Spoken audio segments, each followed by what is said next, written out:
boundary line, and he'll probably come on to take, probably Crummell for a start, I'd say. Nick Holland pushing back across the half-back line now. Yeah, a little bit high. He got a bit of a biff round the jaw as he took the mark. It's great courage then, wasn't it, Johnny? Oh, it certainly was. I mean, he had his eye on the footy the whole way back, and I think he's been told to create a contest on Grant. And Grant certainly put a contest on him. Well, I know Chrissy Grant by nature's a pretty nice bloke, but yeah, we won't talk about that. With Chris Grant's immediate football future on the line, there was no shortage of interest in tonight's hearing at Tribunal headquarters. And there's plenty riding on the outcome. The Bulldogs could go to the top of the ladder, albeit temporarily, if they defeat Collingwood on Friday night.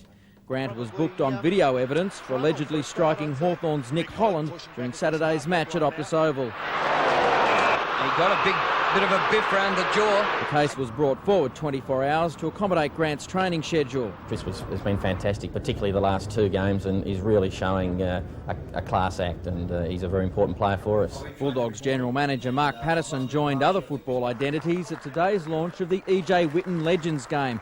The annual match between former greats will be played at Whitten Oval on June the 20th.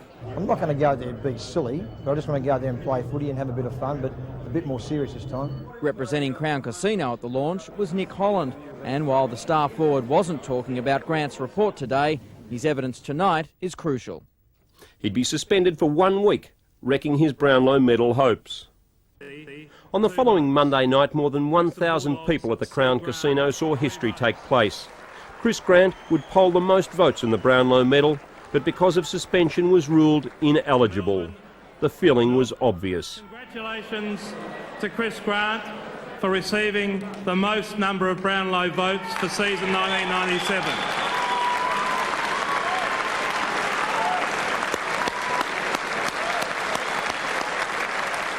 Let's go back to where Chris Grant lives, out of Williamstown, and Tiffany Cherry's there to report. Tiffany. Yes, Bruce, here I am outside the front of Chris Grant's house, being ineligible for the Brownlow. He wasn't actually at the count tonight, as we know. Upon first reports, we were told that he wasn't even at home, but his flatmate Brad Weir came out and spoke to us and said that he was inside the house and he was watching the count, and when the results came through, he was very, very disappointed. He's not going to speak to us, but that's the result. Tiffany, thank you for that. There's Liver, who won in 1990. See, the irony for Grant, I guess, tonight, he missed out by 1 vote last year when he was eligible.